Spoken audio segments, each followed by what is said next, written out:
The transmission was brief, crackling through the cold vacuum between stars. A whisper lost in the void, one no human ever heard. One that wasn't meant for human ears. Aboard the Cranthel Dominion flagship, High Strategos Valther stood before a display of occupied sectors. Most of the galaxy blinked with the dull green of stability. A few border systems flickered red, minor resistance, pockets of rebellion. And then there was Sol, blue, cold, quiet. He pointed one clawed finger at it. Still no reply. No Strategos. 3 transmissions sent. No response. The technician, small, wiry, nervous, adjusted his ocular visor. Primitive. Their species must not have interstellar capacity. Still bound to their gravity well. Valther's mandibles clicked thoughtfully. A curiosity. Their early signals were prolific. Broadcasts, radio waves, electromagnetic scatter. Then, silence. The technician nodded. Their last signal was received 128 planetary cycles ago. A data stream labeled Voyager. It included greetings, coordinates, and then nothing. Valther turned away from the display. He loomed over the observation deck's edge, where the full disk of Earth floated like a blue jewel below. They invited the stars. And now hide from them. Curious. He tapped a talon against the railing, thoughtful. Prepare a recon detachment. Stealth capable. Passive observation only. The technician hesitated. With respect, Strategos. Why? They show no threat. Valther's eyes narrowed. Neither did the Caliph. Nor the Boruan. Until their oceans burned and their homeworlds were ash. It is not the silent ones I fear, it is the ones who learn in silence. Earth's orbit was empty, at least by local standards. No orbital stations, no patrols, no defense grid. The recon ship Threener 6 slipped into high orbit undetected, using layered cloaking and null-gravity drives. 427 rotations, they listened. What they found disturbed them. We are detecting digital systems. Encrypted communication. Wideband frequencies. Networked intelligence, the science officer reported. They're not primitive. They're silent by choice. The captain frowned. Are they aware of us?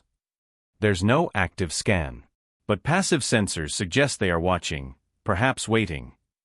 Send a full intelligence report.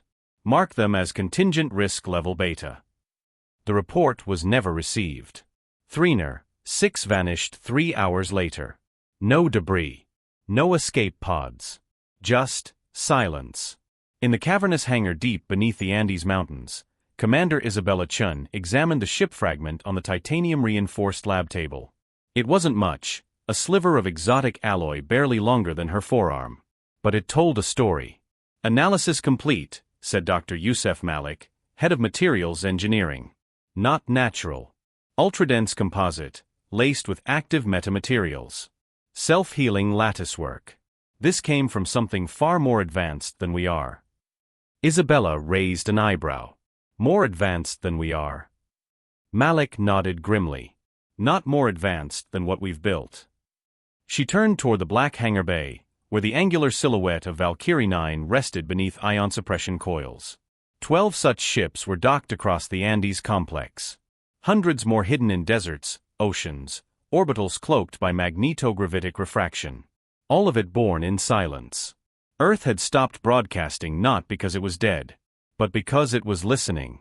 In the shadow of Mars, aboard the stealth carrier Dreadwake, Admiral Iona Beck reviewed the holographic map of the Sol system. Red pulses marked the last known position of Threener 6, a brief energy surge, followed by null readings. She addressed the command deck. They sent scouts. We sent nothing in return. They'll believe us passive. Unaware. Unready. She paused. Let them. There was a murmur of understanding across the deck. We were silent for a reason, she continued. After the blackout treaty of 2136, we masked our entire planetary signature. Shielded our thermal emissions. Shifted to tight beam quantum networks. The enemy watched for noise. We became ghosts. Her eyes swept the gathered officers. And now they believe the ghost is dead. The map shifted. 12,000 icons lit up across Sol carrier groups, deep space destroyers, orbital stealth arrays. Earth's real fleet. Hidden beneath oceans, beneath moons, beyond the orbit of Pluto. Shielded, waiting. We built a fleet while they slept. Back aboard the Cranthel flagship, Strategos Valther stared at the empty void where Threener 6 had once reported from. No transmission. No evidence of destruction. The ship's AI projected a probabilistic model. Unknown anomaly. High likelihood of capture or cloaked engagement. Target system may not be dormant. Escalate to Stage 2, Valther ordered. Dispatch the observation armada. Do not engage. Monitor and await fleet analysis. And if Earth resists? His mandibles clicked. Then Earth burns.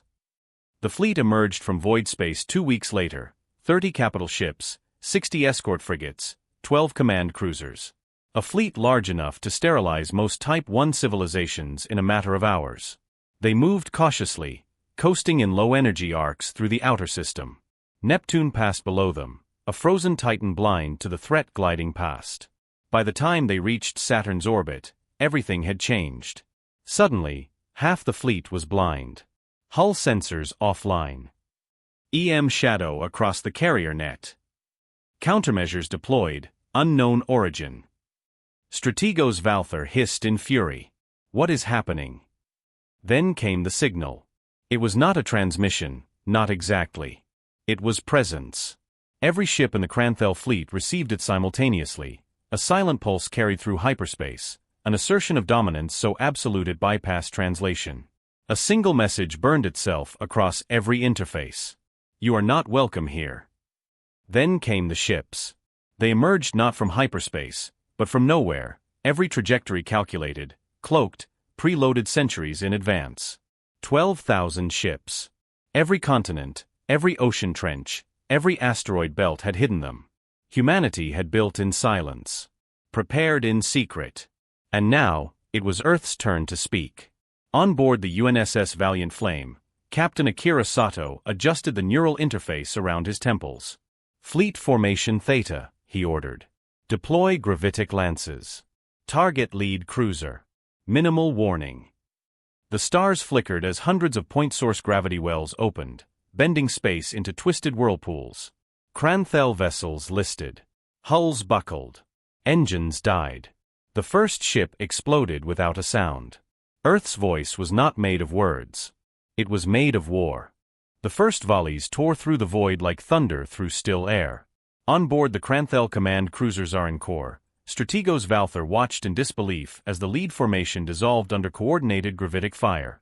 Not one, not two, 11 capital vessels gone within the first 4 minutes. No distress calls. No retreat.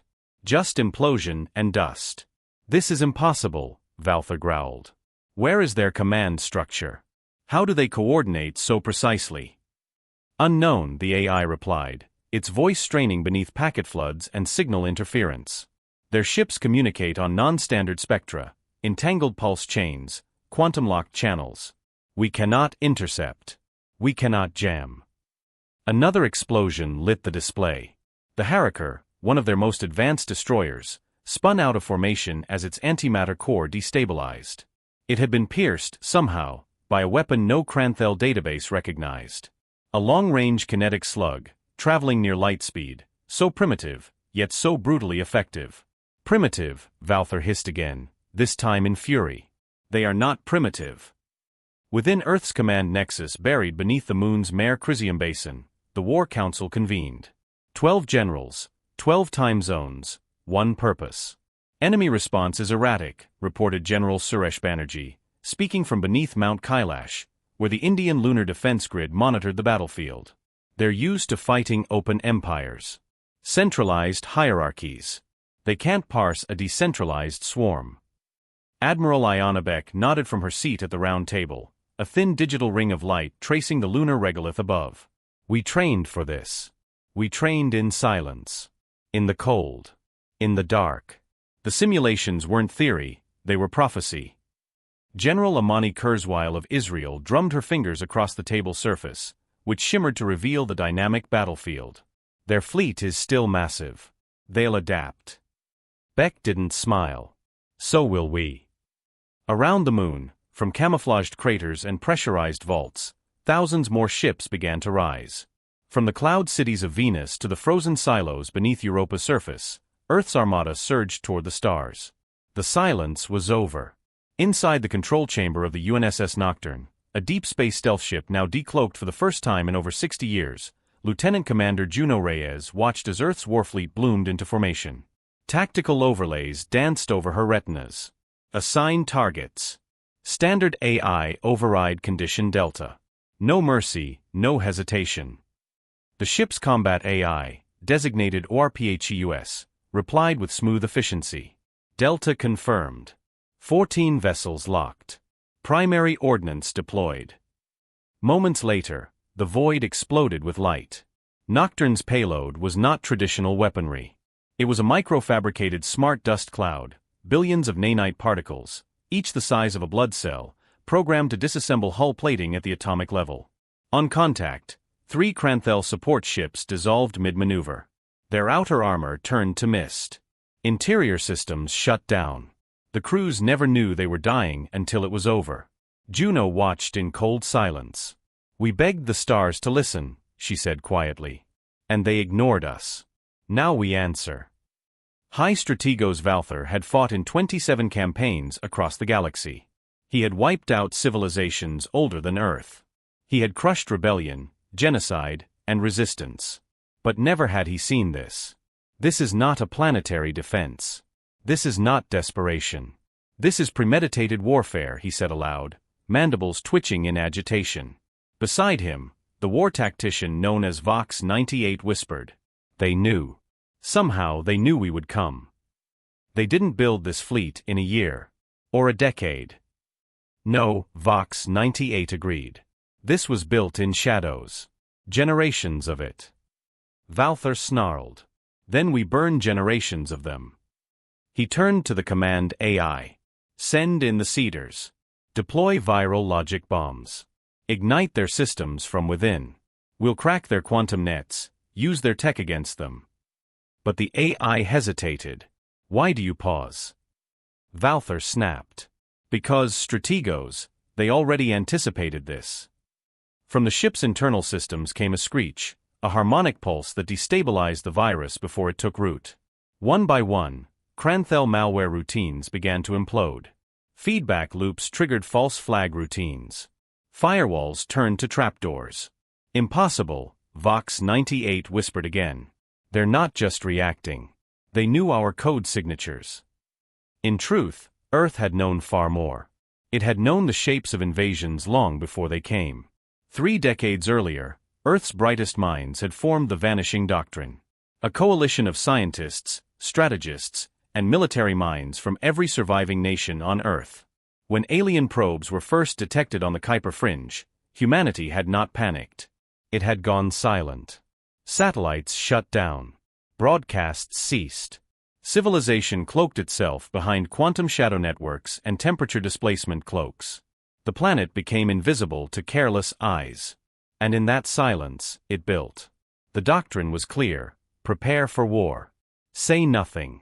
Let them think we are gone. The doctrine was followed. In Antarctica, drones built warships beneath glacial crust. In orbit, thousands of relay mirrors masked fleet movements as auroral anomalies. In deep space, AI-run refineries harvested asteroids and comets. Every movement was hidden.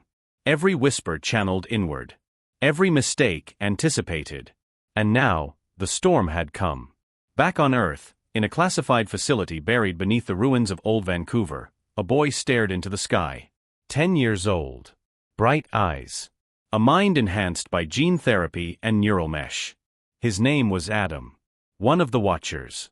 Created by the Pan-Earth Accord to perceive strategic patterns beyond what even AIs could process. He saw the flow of conflict like rivers, how energy shifted, how choices bent reality like tides. They're scared now, he said quietly. His handler, a woman named Commander Rue Matsuda, crouched beside him. Who? The invaders. The tall ones. The ones with claws. You can see them? I see what they don't see. They forgot we're not just soldiers. We're stories. Commander Matsuda blinked. Stories. He nodded. They thought we would stay quiet. But Earth is never quiet.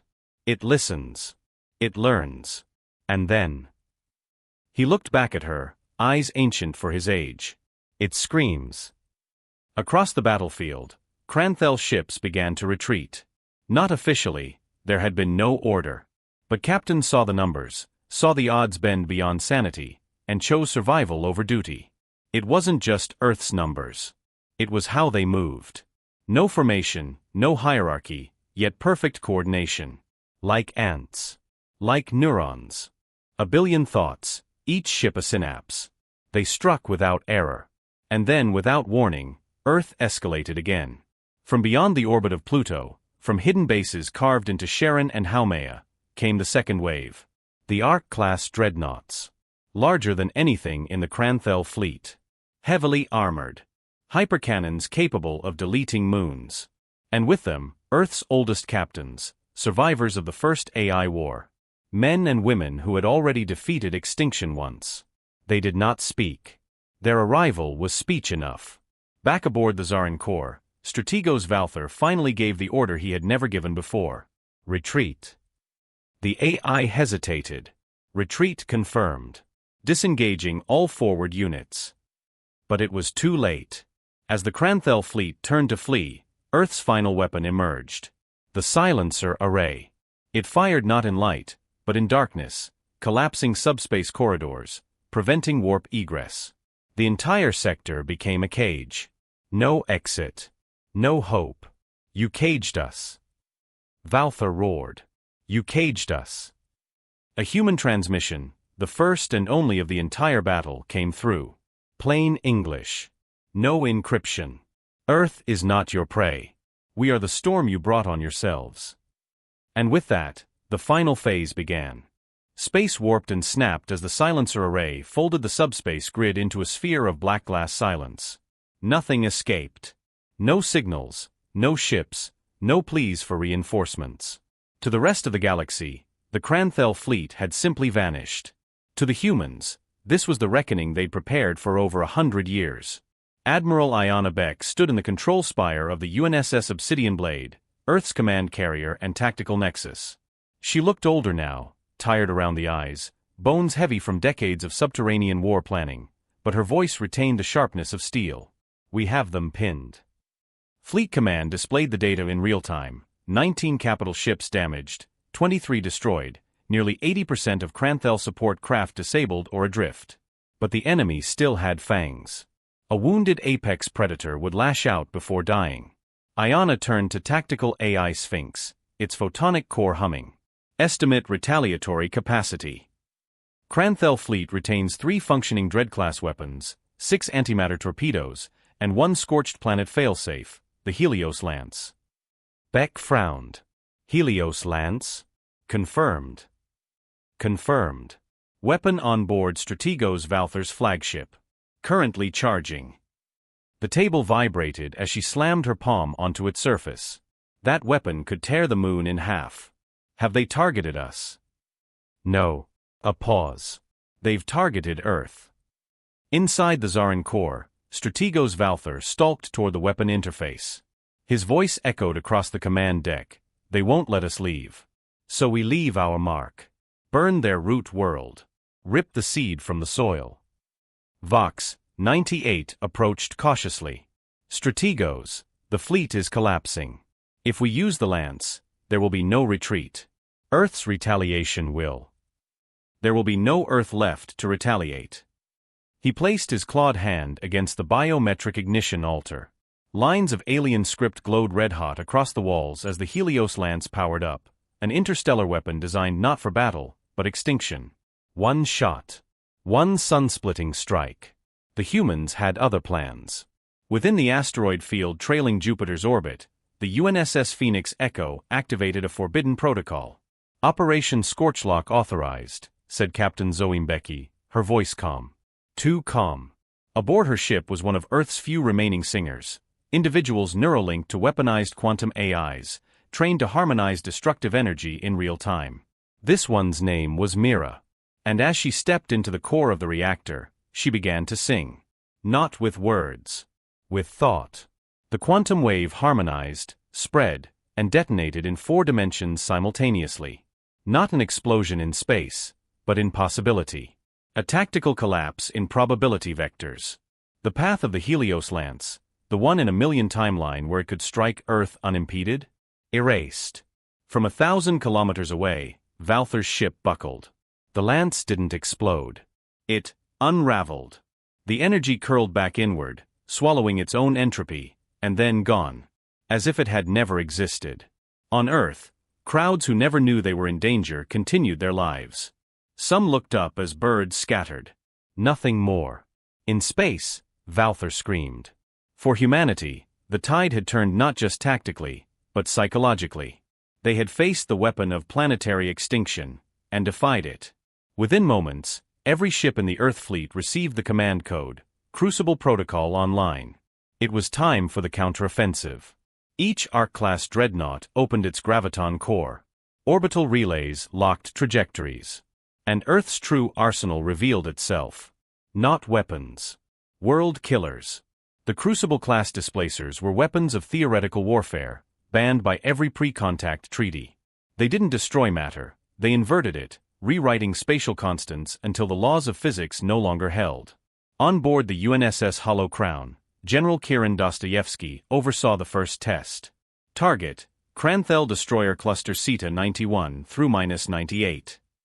Engage Crucible Displacement. Pattern Theta. The destroyers were there. Then they weren't. Not destroyed. Not vaporized. Just erased from context. What remained was a sphere of perfect vacuum, so absolute it devoured nearby light. It pulsed like a heartbeat, then collapsed into a pinprick of white. A warning. Not to Valther. To the galaxy. Earth had never stopped evolving. It had simply evolved inward. Somewhere in the outer belt, a Kranthel commando vessel, Trelkas 4, managed to pierce the quantum veil and send a fragmentary distress call. The message wasn't received by their fleet. It was received by the Archon Pact, a loose federation of galactic empires who had long considered Earth an anomaly. Unworthy of membership. Too chaotic. Too aggressive. They had watched Earth's silence with smugness. And now, they watched with horror. The transmission played across the Archon Council's war room. Explosions. Quantum distortion. A single human voice screaming, "We warned you." Then static. A silence more terrifying than any threat. One of the Archon elders, a serpentine diplomat known as Ylrantor, turned to her peers. "They are not what we thought." A reptilian warlord hissed.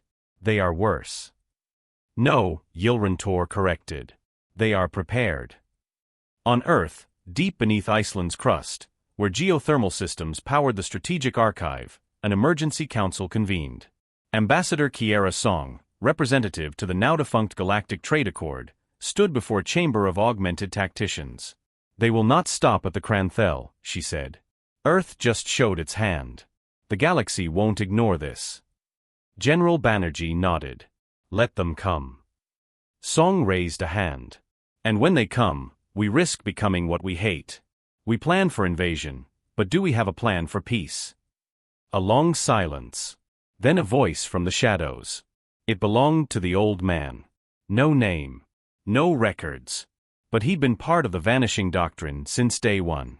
He said only, "Peace is earned in fire. Not from others. From ourselves." The room fell silent again. Not from fear. From understanding. In orbit, Earth's fleets pressed the advantage. Kranthel ships tried to scatter, but the silencer array held firm. No warp corridors. No rescue. Valther's flagship, once gleaming obsidian, now glowed with the sick light of overheating reactors. Valther had lost half his limbs in a blast. Yet he refused to surrender. He crawled toward the helm.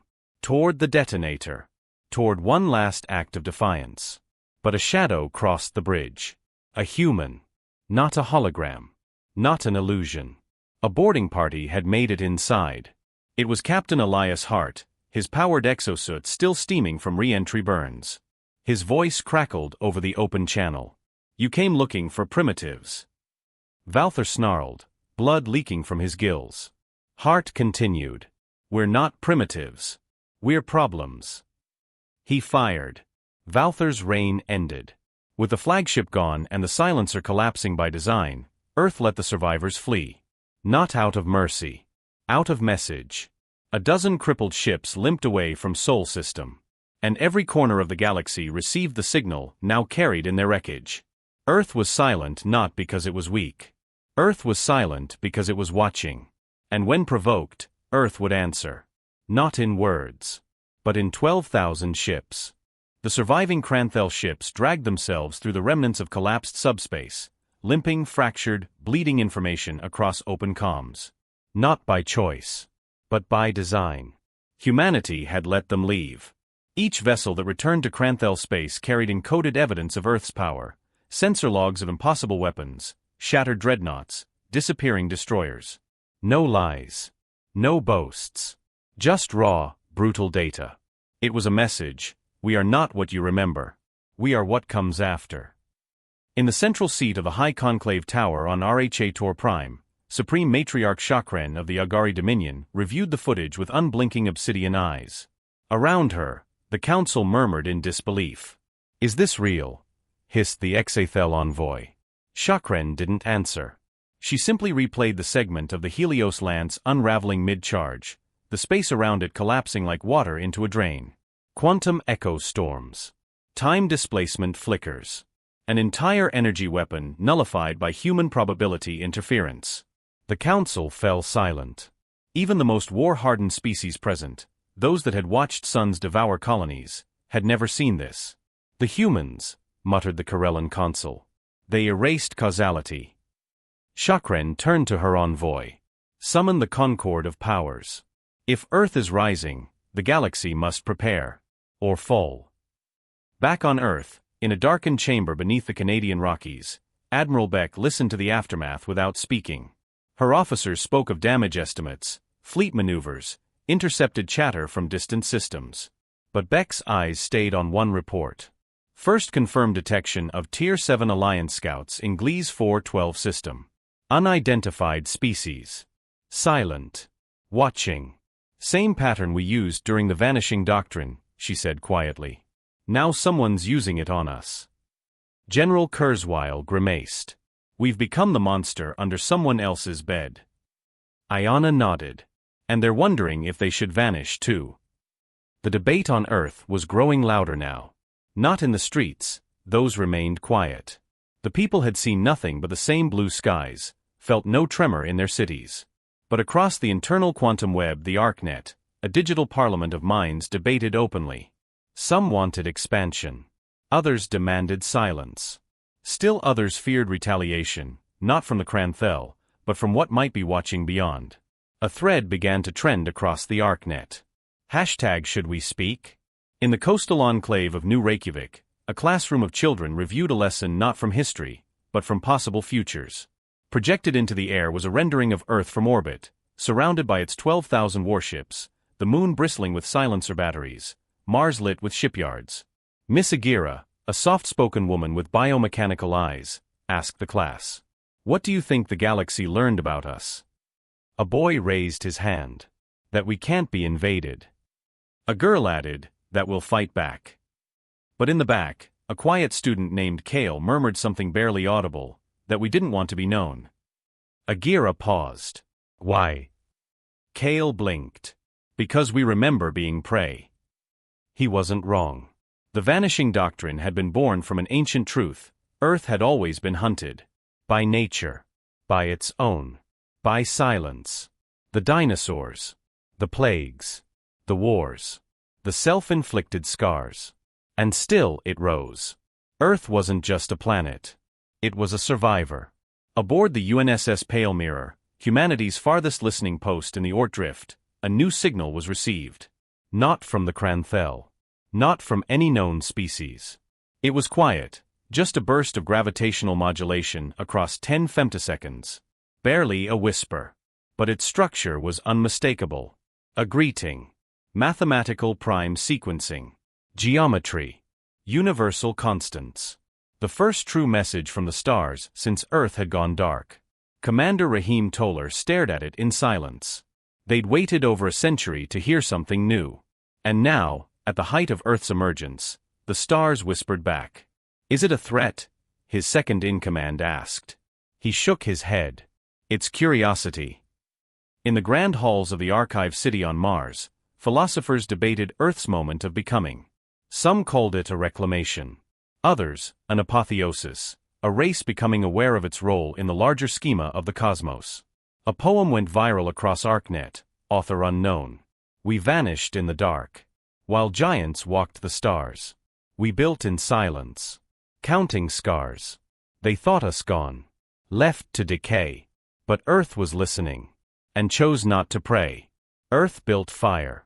For the day they'd come. Earth raised children. Who wouldn't run.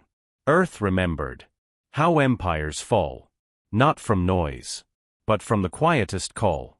In the galactic core, where ancient species slumbered inside Dyson spheres, Earth's name was finally spoken aloud. Not in fear. In calculation. What happens, mused the elders of the Trinary confluence, when a race who survived itself becomes visible? The answer, as always, was silence. And then action. Fleets began to reposition. Borders were redrawn. Treaties re-signed. Because Earth, once a child of static and sparks, had now spoken with steel and void. And the galaxy listened. Back on the moon, Beck stood in front of a new display. It showed a projected 50-year expansion arc of human reach, new colonies, contact zones, alliance offers. She turned to the watchers. To Adam. He was older now, 13 Earth years. Taller. Quieter. "Do we talk?" she asked. He didn't answer at first. Just stared at the stars. Finally. "If we speak," he said, "it changes everything. Forever." "And if we stay silent?" Adam tilted his head. "Then the galaxy will still answer." Beck frowned. "You mean they'll come?" "No," Adam said. "They'll start whispering back. Quiet ones. Scared ones. Dangerous ones. Like we were." A pause. "And then they'll build fleets too." The vote came through ArcNet hours later. Humanity, united not by blood or borders, but by one shared truth: we will never be prey again. The final message, drafted and approved by the human fleet, was simple. Earth acknowledges the greater galactic community. We are not conquerors. We are not subjects. We are awake. It was sent across 6 dimensions, riding probability currents, carried by neutrino echoes, reflected off quasar beams, and far across the spiral arms of the galaxy. Others listened. And some, far older than the Kranthel, noticed. They thought Earth would stay silent. They never imagined Earth would become the center of the galaxy's loudest conversation. It began with the return of the first emissary. From the veiled spires of Illith, beyond the riftward shards, came a vessel of living crystal, smooth, iridescent, silent in a way that made even Earth's stealth tech feel clumsy. It didn't announce itself. It simply arrived. At the edge of the solar system, just outside Pluto's orbit, it waited. A single signal pulsed from its core, repeating one word in hundreds of languages, some never heard before by human ears. Talk. Earth did not fire. The UNSS Diplomatia, escorted by 4 Arc-class dreadnoughts, standard policy, responded with a mirror signal. Yes. That was the second great turning. Not of weapons. Of understanding. In the post-crisis world, Earth was no longer the outsider. Now it was the fulcrum. Ambassadors from across the galactic expanse began to arrive, some by ship, some by encoded beam, others by means even Earth's best minds couldn't fully explain. The first summit was held in the crater dome of Tycho Base, a lunar facility once meant for war coordination. Now, it echoed with the voices of 100 species. Admiral Ayanna Beck, seated beneath the Earthlight filtering through reinforced glass, made the opening declaration. Let this be known, humanity was not forged in conquest. We were forged in chaos. Fire. Silence. And choice. The room held its breath, literal or metaphorical. We stayed quiet because we remembered too much. And now that we speak, we will not lie, beg, or threaten. We will listen. But we will also stand. Every being in the chamber heard it differently, filtered through their own species' philosophies and cultural matrices. But the message was clear. Humanity had not come to kneel. It had come to join. In orbit above Saturn, a new construction effort began, the Array of Concord, a multi-species platform designed to connect not just data, but trust. Earth engineers collaborated with Illith thought sculptors, with Exathel mathematicians, with Corellan architects. Where once humans built warships in secret, now they built bridges in public. But none of them disarmed. Because Earth still remembered the Kranthel. And Earth knew, peace was not the absence of strength, it was the wisdom to use it second, not first. High Strategos Valther did not survive his own people. What was left of the Kranthel fleet returned to a fractured dominion. The homeworld had lost confidence. Valther was remembered in textbooks, not as a hero, nor as a villain, but as a catalyst. He had touched the sleeping forge of humanity and brought the galaxy to a precipice. The Kranthel did not rebuild their empire. They evolved. Quietly. Carefully. They joined the Concord. And never spoke of Earth without reverence again. Meanwhile, in the deep void, far beyond the known edge of the Orion Arm, something else moved. It had been listening to Earth long before the Kranthel ever considered invasion. Not a fleet. Not a species. A pattern. A distributed intelligence that flowed between black holes, between probability strata, between the songs of collapsing stars. It had once watched Earth flicker, then vanish, then roar back. And now, it recalculated. Because Earth had done the impossible. It had survived observation. Back on Earth, Adam stood beneath the glass sky of Arcadia Station, the orbital nexus where human children now played alongside those of former enemies. He was 15 now. Taller. Still quiet. He could see the currents of war, peace, curiosity, deception. Not with magic. With trained perception. Enhanced intuition. A mind fine-tuned to feel the temperature of fate. Beside him, Commander Rue Matsuda asked softly, "What do you see out there, Adam?" He watched the ship's dock. The signals flow. The quiet flicker in the dark. "Something is coming," he said. "Another war?" "No," he replied. "A test. To see if what we've built holds together when we're not scared anymore." Matsuda nodded.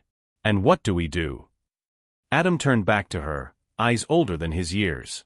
"We stay ready. And we stay kind." The poem returned. Modified now. Evolved like the people who sang it. We vanished to remember. We built so they'd forget. They came with claws and fire. We answered with steel and net. But when they turned and fled, when their screams became our lore, Earth didn't chase. Earth opened the door. Humanity never disbanded its fleet. The 12,000 ships remained, not as weapons, but as reminders. Floating beacons of willpower. And whenever a new species sent a message, unsure if Earth was legend or myth, they were greeted by a simple sign pulsing from the solar beacon array. "This is Earth. We are listening."